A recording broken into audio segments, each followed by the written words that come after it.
जय श्री कृष्ण। आइए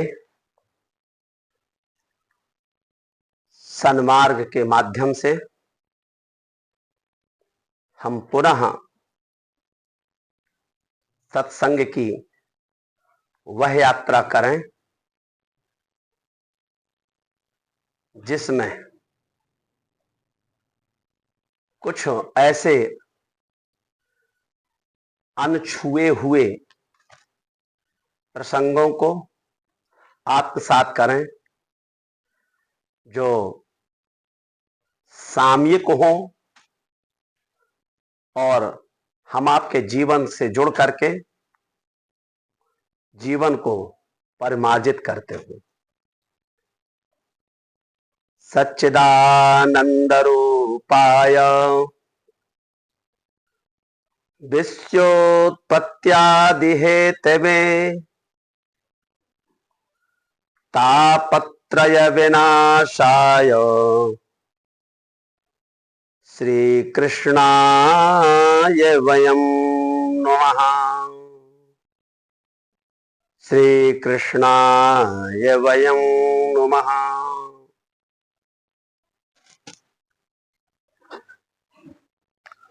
आज सन्मार्ग नामक यूट्यूब चैनल में हम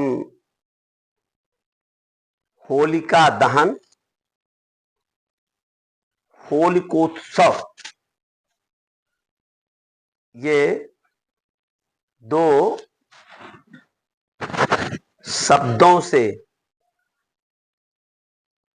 जो यह उत्सव है उस पर चर्चा करेंगे। इसको होलिका दहन भी कहते हैं और उसके बाद होलिकोत्सव भी होता है। होलिका दहन क्या है, होलिकोत्सव क्या है और इसका शास्त्रीय चिंतन क्या है, हम उस पर आए। हो सकता है इस व्रत को रखने में थोड़ा सा समय ज्यादा लग जाए, तो आप सुनिएगा पूरा इसको जरूर। फाल्गुन शुक्ल पक्ष की पूर्णिमा को यह उत्सव मनाया जाता है। यह उत्सव 2026 में 2 मार्च की रात्रि निकलते हुए जो मंगलवार अर्थात 3 मार्च का जो सूर्योदय के पहले का काल है उसमें होलिका दहन का मुहूर्त होगा। इसमें बड़े विद्वानों के मत चल रहे हैं, वाद विवाद चल रहा है, क्योंकि होलिका दहन कब होगा, भद्रिका है, ग्रहण है, इसका पूरा निर्णय इसके पहले वाले सन्मार्ग चैनल में हमने एक वीडियो डाला है, आप सुने, उसको समझें। उस पर चर्चा हम नहीं करेंगे, चर्चा केवल करेंगे यह उत्सव कैसे होता है। हिरण्याक्ष और हिरण्यकश्यप ये 2 भाई हैं,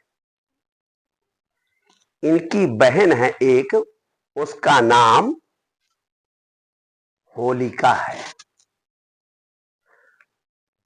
श्री मद्भागवत के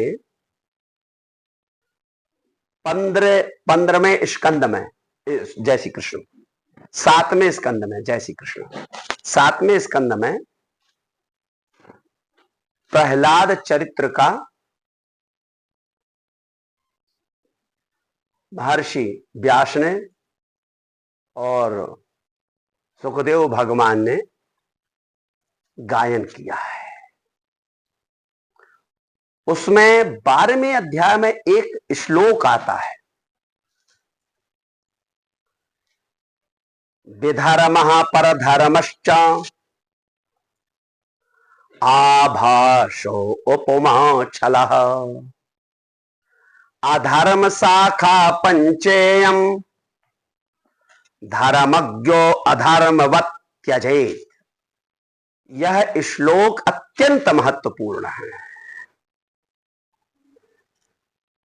धर्म जो है कभी कभी 5 रूपों में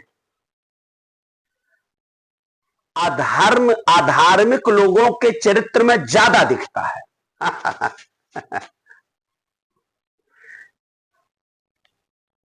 विधर्म परधर्मोश्च परधर्मश्च आभाषा उपमा छला।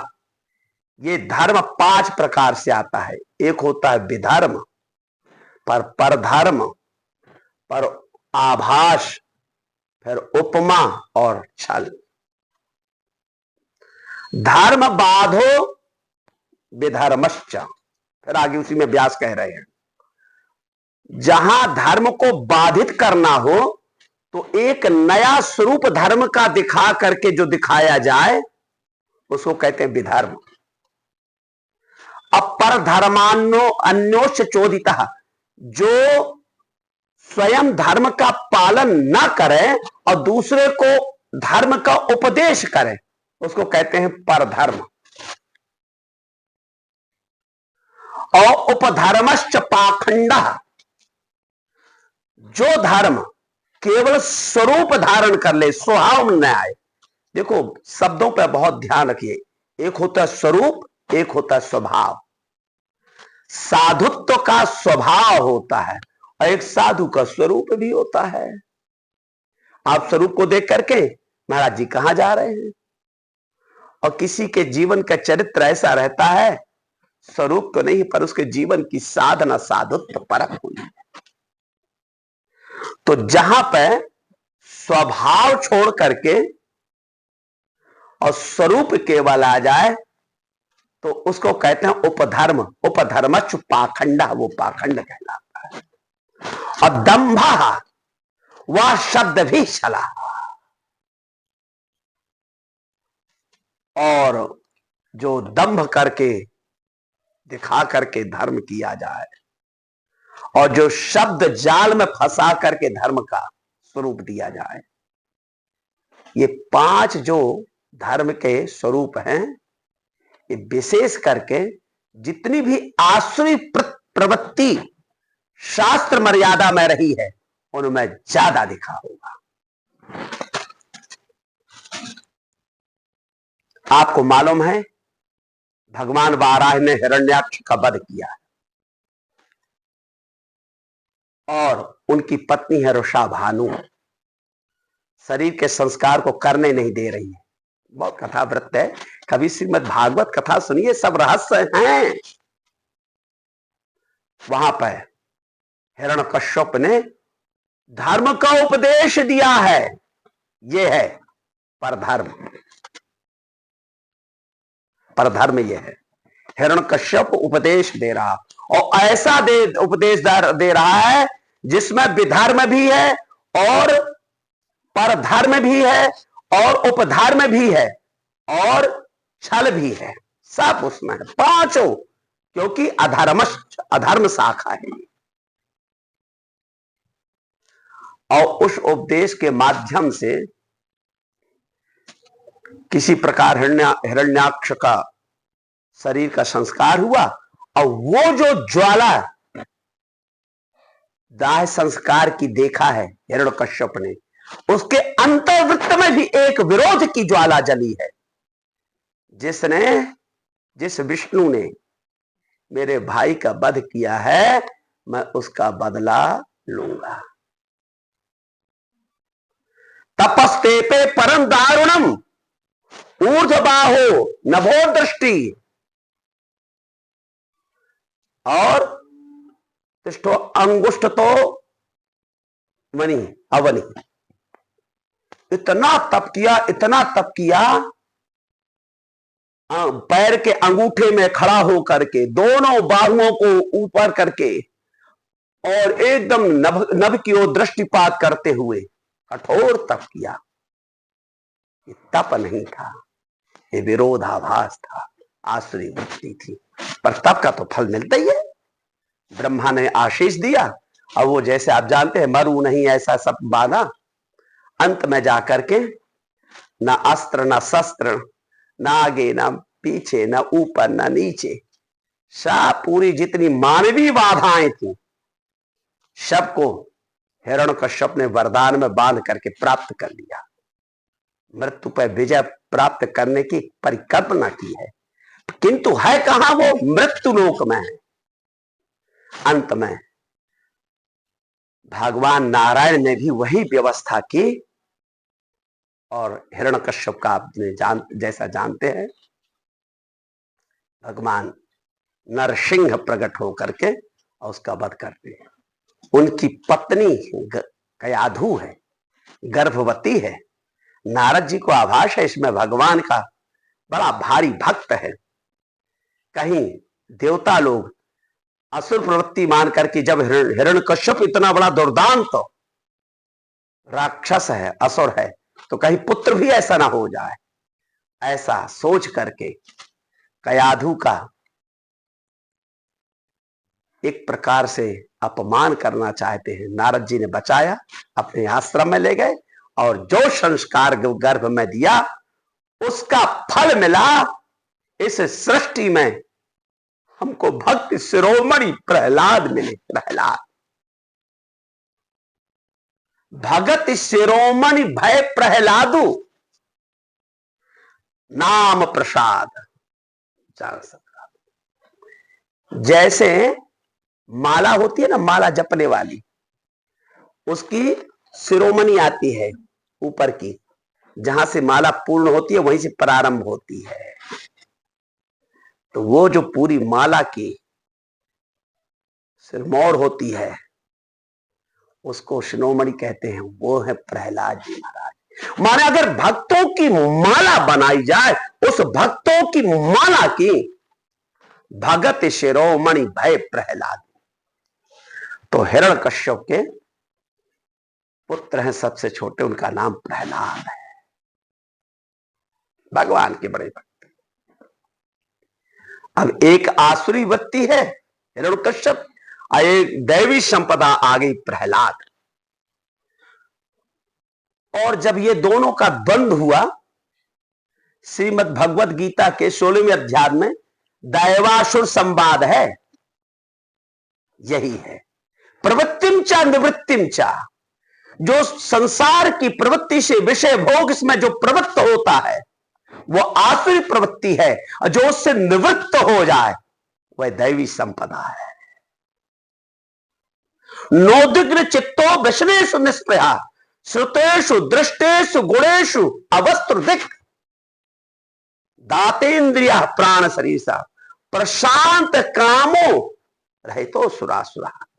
आसुरी कुल में जन्म लेकर के भी श्रुतेषु दृष्टेषु गुणेषु अवस्त्रुदिक्, प्रशांत आत्मा। ये प्रहलाद जी का चरित्र बताया गया है। प्रहलाद जी महाराज है कैसे? जो भी ज्ञानेंद्रियों से प्राप्त करते हैं विषय को, उसको अपने पास में नहीं रखते। जो देखते हैं अदृक कर देते हैं, जो सुनते हैं अश्रुत कर देते हैं। केवल जीवन में प्रकृष्ट आह्लाद है। आह्लाद, आह्लाद माने आनंद, अर्थात परमात्मा के नामामृत का आनंद है, भक्ति का आह्लाद है, वही प्रहलाद है। हिरण्यकश्यप की बहन का नाम है होलिका। उसने भी तप किया, आसुरी प्रवृत्ति है, वो भी मैं कभी ना मरूं। ब्रह्मा ने कहा नहीं नहीं नहीं, कुछ तो कृपा करो। ब्रह्मा ने एक वस्त्र दे दिया। बोले तो उनको वरदान मिला कि तुम अगर कभी भी मरोगी तो केवल अग्नि से। बोले अग्नि का बनने का मुझे एक सांप है, उससे बचने का भी वरदान मुझे दे दो। बोले देखो मैं तुमको एक वस्त्र देता हूं, इस वस्त्र के आच्छादन से तुमको अग्नि का प्रभाव नहीं होगा। और वह वस्त्र होलिका के पास है। और जब हिरण्यकश्यप अपनी उस दुर्दांत अवस्था में यत्र यत्र ध्वजा गावो, यत्र गावो ब्राह्मणा वर्णाश्रमा तत्र तत्र जनपदम, जहां जहां गौशाला, पाठशाला, शिक्षालय है, जहां पर मंदिर हैं, वेद पाठी ब्राह्मण हैं, संतों के आश्रम हैं, सब में आग लगा रहा है, क्योंकि ये सब सनातन धर्म के मूल हैं। जिनको जलाए हटाए वही जाकर के आसुरी प्रवृत्ति है। हिरण्यकश्यप ने सबको समाप्त करना चाहा और धीरे धीरे धीरे प्रहलाद से जब वार्तालाप हुई, प्रहलाद के अंतर की वृत्ति का पता चला और प्रहलाद ने जब भगवान के नामामृत का और नाम धाम प्रतिष्ठा का जो आख्यान किया, वह दुर्दांत हिरण्यकश्यप बड़ा क्रोधित हुआ। अंत में मैं अपने यस्त्वया मंद भाग्योक्तो बदन्नो क्वासु ईश्वर, अरे अगर मेरे से ही बढ़कर कोई ईश्वर है, वो अपने को ही भगवान मानने लग गया। बताओ कहां है। तो यह जो प्रहलाद का चरित्र है, हिरण्यकश्यप का जो भगवान नरसिंह का जो प्राकट्य है, चर अचर सत्ता में भगवत की सत्ता का निरूपण कर चरित्र है ये। अर्थात परमात्मा सर्वव्यापी है, यह एक चरित्र हमको मिलता है इससे। ये सामान्य नहीं है उनको उत्सव। अंत में सारे उपाय कर रहा है प्रहलाद को हटाने के लिए हिरण्यकश्यप। और इसी पूर्णिमा, फाल्गुन शुक्ल पक्ष की पूर्णिमा के दिन एक उसने अनुसंधान किया कि मैं इसको जा करके प्रहलाद को अंग न मंग भयो, कोटि उपाय कियो मन जागने, देख दोष भय दुखदारी, और जाहि को ताहि को कौन बिगाड़ सके, जही राखत आप बचाए मुरारी। ऐसा मान करके, चूंकि परमात्मा, तो अंत में जाकर के होलिका को जो एक आशीष में वरदान मिला है, बोले बहन देखो आज मैं इसको अग्नि में जलाना चाहता हूं, ये कैसे बैठेगा? बोले भैया वो तो मेरे पास उपाय है। और होलिका ने अपनी गोद में बैठाया और उसी वस्त्र को ओढ़ करके बैठाया। पहले वस्त्र ओढ़ लिया, जिस वस्त्र के कारण अग्नि का प्रभाव उसको नहीं होना था। अब फिर प्रहलाद को गोद में बैठाया और अंत में जाकर के भैया अग्नि का दाह कत्ल करो, अग्नि लगाओ। अग्नि लगा दी और जैसे अग्नि प्रज्वलित हुई,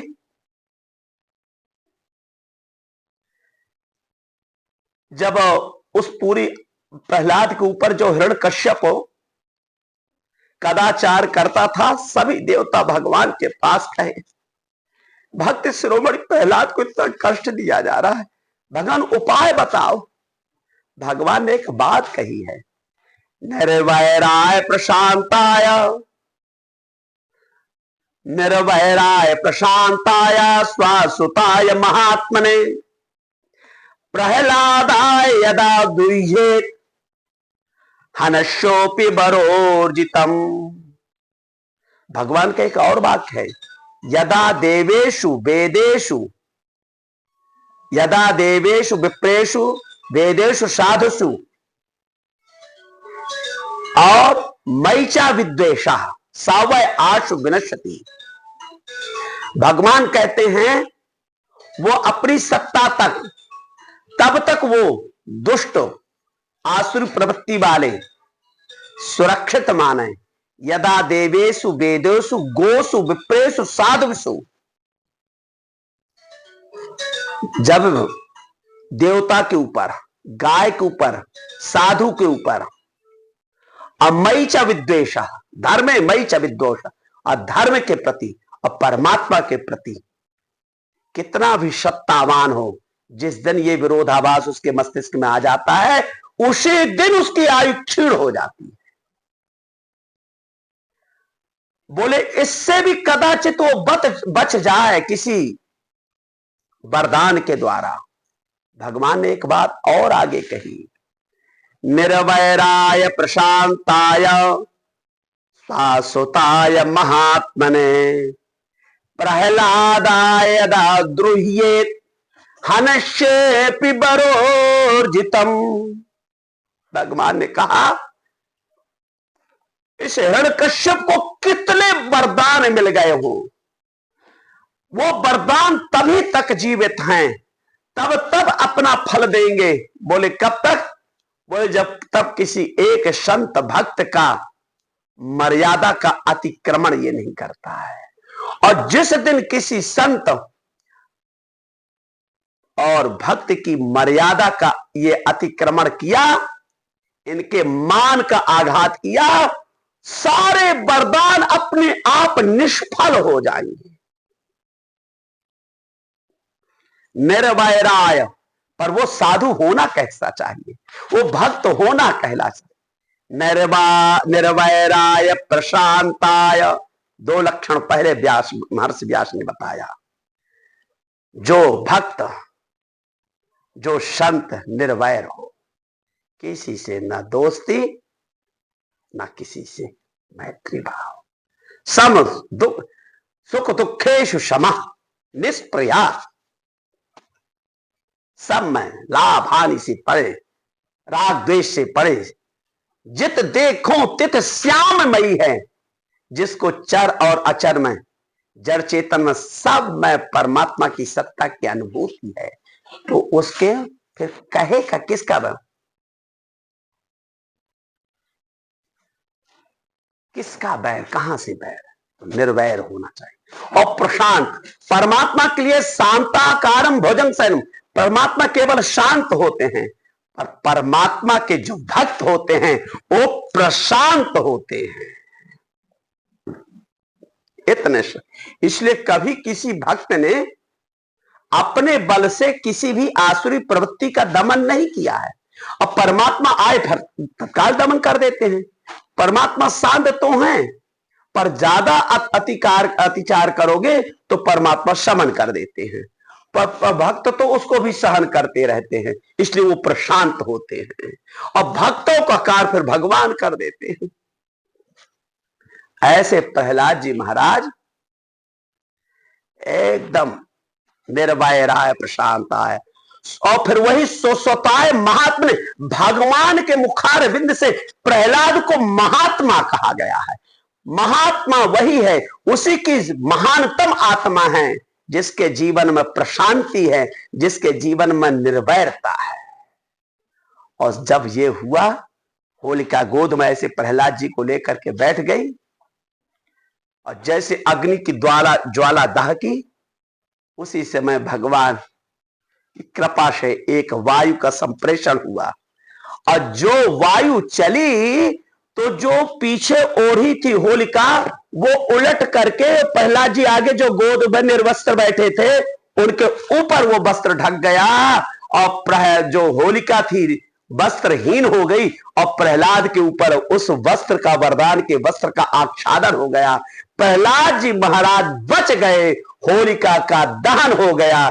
ये होलिका दहन हो गया। अग्निश्च शीतलतां याति जलम च स्थलतां गतां,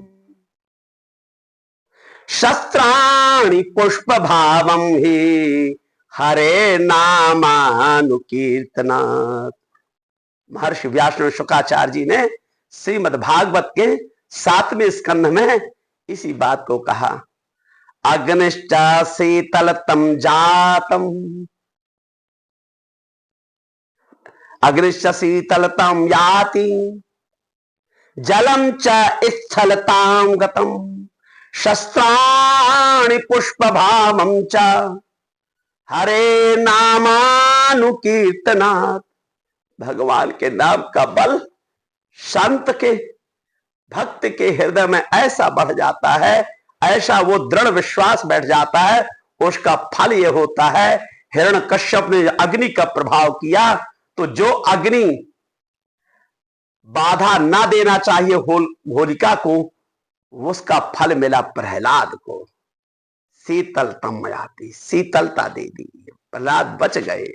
जल में प्रयोग करता था, वो भूमि का स्वरूप, जैसे कोई मां अपनी गोद में ले ले, वो जल स्थलता का रूप, भूमि का रूप लेकर के मातृत्व धर्म का निर्वाह कर। जितने अस्त्र शस्त्र डाल रहा है वो सब प्रहलाद को ऐसे लगता है जैसे होलिका के टेसू के फूल से गुलाल बना करके कोई उत्सव मना रहा है। भगवान के ऊपर पुष्प, भक्त के ऊपर, प्रहलाद के ऊपर पुष्प की वर्षा हो रही।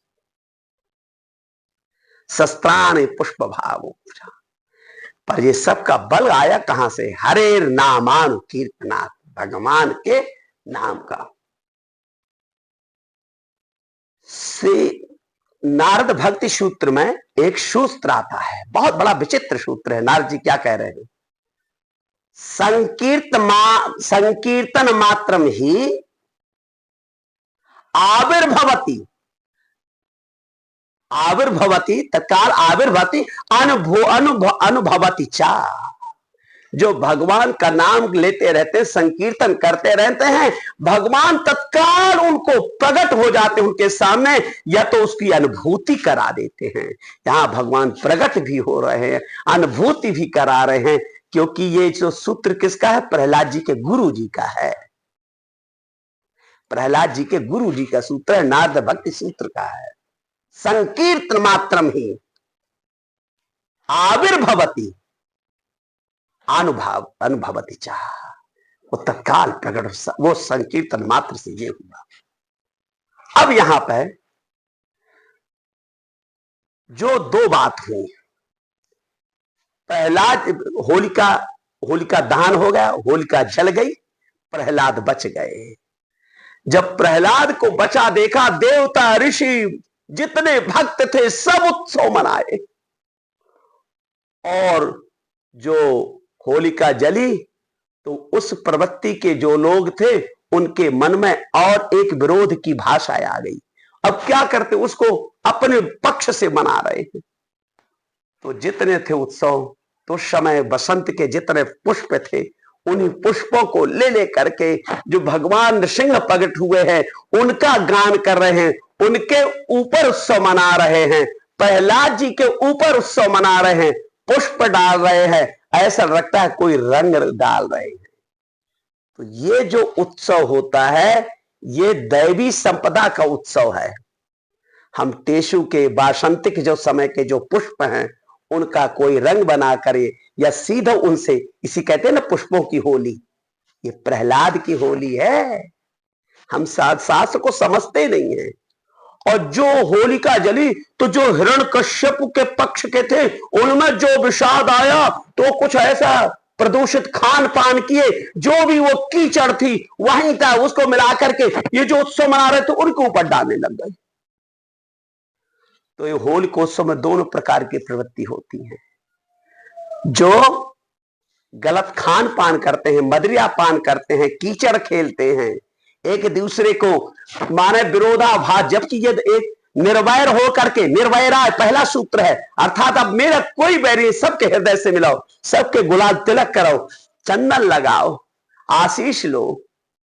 पर कुछ लोग तो ऐसा मौका पा करके ऐसे रंगों का प्रयोग कर देते हैं कि अपने जीवन भर का जो वैर है इसके नेत्र प्रभावित हो जाए, इसका ऐसा हो जाए, ये इसकी त्वचा जल जाए, ऐसा कर देते। तो ये कौन सी प्रवृत्ति है? हिरण्यकश्यप की प्रवृत्ति है, आसुरी प्रवृत्ति के लोग हैं, और जो आनंद की अनुभूति करते। और उसके बाद प्रहलाद जी जब जैसे आए और उससे निकल के आए तो प्रहलाद जी भगवान का भजन गाने लग गए, और जो गान भगवान के पद गाए तो वो होलिका उत्सव के पद गाए जाते हैं, अर्थात भगवान की प्रशस्ति के पद गाए जाते हैं। तो होलिका उत्सव ये दो प्रकार के व्यक्तियों, बाजत मृदंग ताल। और फिर यही उत्सव, ये सतयुग से उत्सव आया है, चलते चलते चलते और द्वापर की धारा में आया, तो चूंकि नाम संकीर्तन से जुड़ा था ये उत्सव, तो जाकर के वृंदावन जहां संकीर्तन की भूमि है उसमें और ज्यादा बढ़ गया, तो हम उसको राधा माधव के उत्सव में सम्मिलित कर दिए। संत भगवान जितने थे, भक्त थे, वो भगवान और भक्त के बीच का उत्सव हो गया, तो इसको वृंदावन की होली को हम जानने लग गए। अब उसका स्वरूप हम देखते रहते हैं, पर वो कहां से कैसे प्रकट हुआ और कैसे इस धरातल पर कैसे इसकी स्वीकृत होना चाहिए, हम इस पक्ष को रखना चाहते थे। बाजत मृदंग ताल, नाचे गोपी ग्वाल बात। बाजत मृदंग ताल, नाचे गोपी ग्वाल बात। बरस रंग झीनो झीनो, बाजत मृदंग ताल, नाचे गोपी ग्वाल बाल। उड़त उड़त गुलाल रंग झीनो झीनो, ताथे ताथे तुम तनन तनन, ब्रह्म राग सुरताल। रंग ब्रह्म ताथे ताथे तुम तनना तनना, ब्रह्म सुर शिवताल। षडराग दर्शे इते राधा प्यारी, उते माधव मुरारी। पीत तन की जारी, रंग झीनो झीनो बरसे। आनंद के कंद ब्रज चंद नंद नंदन पे, रामानंद परमा विशाल पग दर्शे। ऐसे जो युगल छवि है, जो एक दूसरे पे भक्त और भगवान, जीव और ब्रह्म की सत्ता का जहां एकाकार हो रहा है, केवल केवल रसो वह सहा। वह रस कौन? आनंद का रस। आनंदेति ब्रह्मेति व्यजानीत, जहां ब्रह्म के आनंद की रस की अनुभूति करा दे, वह प्रहलाद का चरित्र है। इसके बाद भगवान नरसिंह प्रकट हुए, और जो इस उत्सव को ऐसे मनाता है, तो भगवान नरसिंह उसको उठा करके अपने गोद में बैठा लेते हैं। और फिर तो पूरा चरित्र है भैया, समय की अनुभूति ही है। बस हमारा कहना यही है, आप इस उत्सव को खूब अच्छे से मनाएं, पर दैवी संपदा के रूप में, अर्थात प्रहलाद के पक्ष में मन करके बन करके मनाएं। प्राकृतिक जो पुष्प हैं उनके द्वारा भगवान को, गुरु को मानसिक धरातल पर और स्पर्श धरातल पर, कोई जरूरी नहीं कि वहां जहां आपका अधिकार बनता है वहां उनको समर्पित करें, और परस्पर भक्तों के साथ एक दूसरे को उत्सव मना करके प्रहलाद की अनुभूति का आह्लाद बने, और भगवान का नाम संकीर्तन के खूब होली के पद गाएं। शहरे सिर पर मोर पखा, उनकी नथ पे मुक्ता ठहरे। पहरे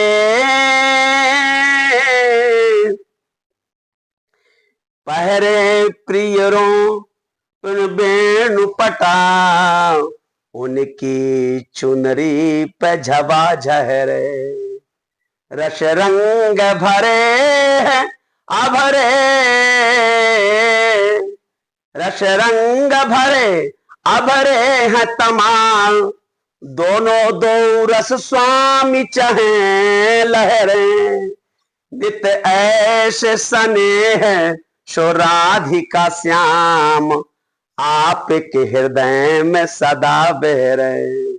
नित ऐसे स्नेह सो राधिका श्याम, हमारे हृदय में सदा बहरे। इन्हीं सब भावनाओं के साथ होलिकोत्सव हम जब पहले पूर्व मध्यमा प्रथम वर्ष में पढ़ते थे, ये करीब 77-78 की समय के सन की बात है, 1977-78 की। पूर्व मध्यमा प्रथम वर्ष एक प्रकार से 9वीं कक्षा मानिए उसको। हमने एक उसमें वो लेख पढ़ा था, मतलब वो आते थे ना वो पढ़ने के लिए, तो उसमें एक पाठ था होली। तो उसमें थे होली इति होली, होली इति होली, बहुत शब्द में ध्यान दीजिए। एक देशी शब्द है होली, माने हो गया, अर्थात आपके जीवन का जो असरत्व था, जो विषाद था, जो आपके अनुकूल नहीं था, वो अब इस होली में होली चला जाए, जर के भस्म बन जाए। और जो शाश्वत है, आनंद है, भगवत शरणागति का आनंद है, नामामृत के रस का आनंद है, वह आपके जीवन में प्रहलाद की सत्ता में, दैवी संपदा में आके स्थापित हो। और आपके जीवन में जैसे जैसे प्रहलाद का राग अनुराग में बढ़ गया, वही रंग आपके जीवन में लग जाए कि परमात्मा के प्रति, सब के प्रति अनुराग भक्ति में हो जाए, त्याग में हो जाए, समत्व में हो जाए, सब में सुख शांति मिले। इन्हीं सब शब्दों के साथ होलिकोत्सव की बहुत बहुत भक्त और भगवान की कृपा मिले, भगवान नृसिंह की कृपा मिले, भक्त शिरोमणि प्रहलाद के कृपा पात्र बने। इन्हीं सब शब्दों के साथ भैया आप सबको जय श्री कृष्ण, जय श्री कृष्ण, जय श्री कृष्ण।